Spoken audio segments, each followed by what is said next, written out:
Assalamualaikum warahmatullahi wabarakatuh. Perkenalkan saya Reza Maulana, Prodi Ilmu Administrasi Publik semester 3 NIM 19101003.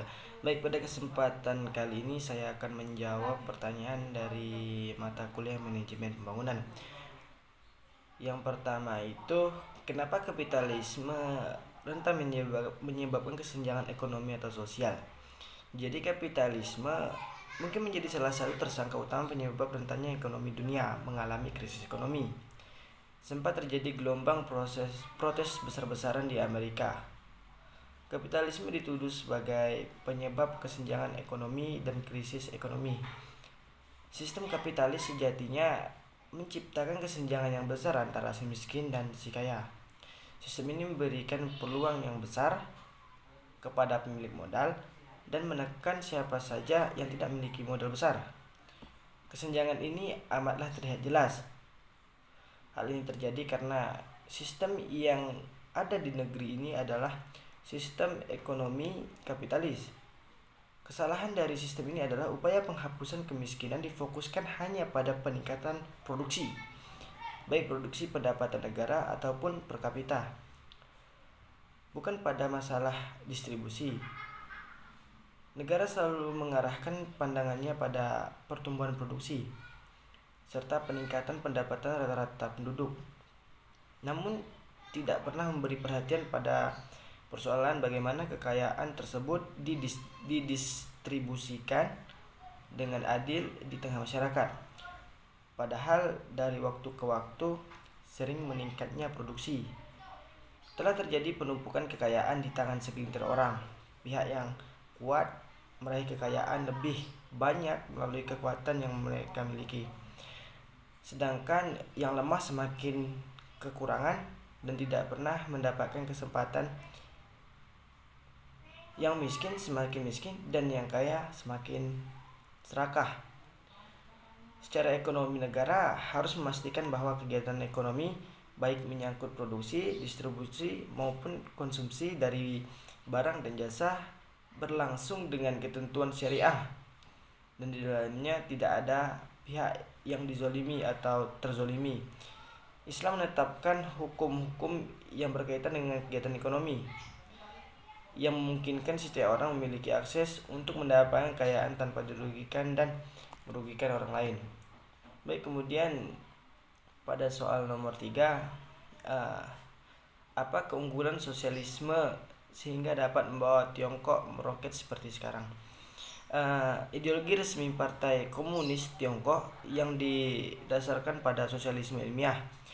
Ideologi ini mendukung ekonomi pasar sosialis yang didominasi oleh sektor publik karena menurut Partai Tiongkok sedang berada dalam tahap awal sosialisme.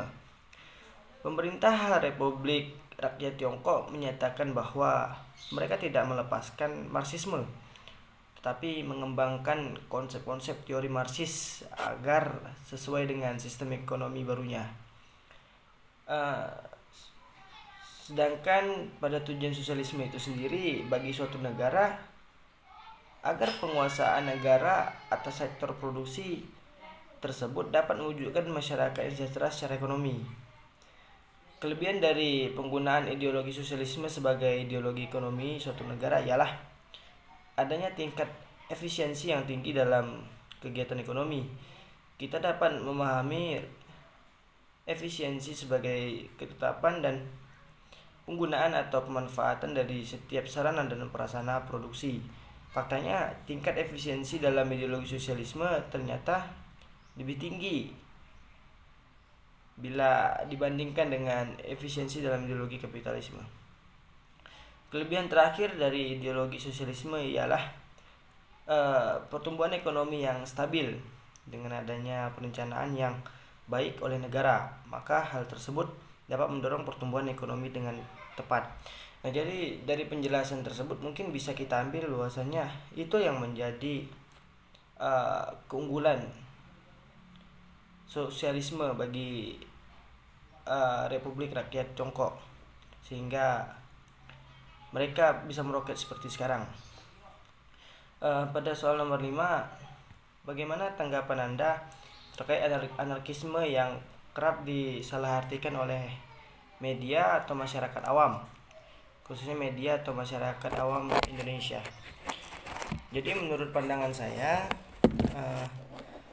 anarkis itu ditujukan kepada mereka yang melakukan tindak-tindakan negatif seperti melakukan kerusuhan dan lain sebagainya. Kaum anarkis ini mereka memiliki pandangan bahwasannya ketidakadanya peraturan. Jadi bukan mereka yang menantang aturan, gitu. Jadi pada media boleh saja melakukan pemberitaan seperti adanya tindakan kekerasan, tetapi media tidak boleh langsung mengecam bahwasanya itu adalah tindakan anarki.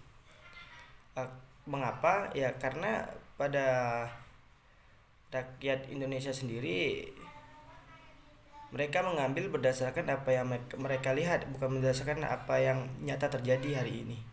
Nah, hal-hal yang seperti ini yang menjadi sorotan awal yang harus kita hindari karena minimnya pendidikan di khususnya negara Indonesia, sehingga mereka yang memakai ilmu hanya sekedar melihat tapi tidak berdasarkan hal nyata ini menjadi konsumsi publik khususnya negara Republik Indonesia sendiri. Baik, mungkin itu saja saya akhiri. Wassalamualaikum warahmatullahi wabarakatuh.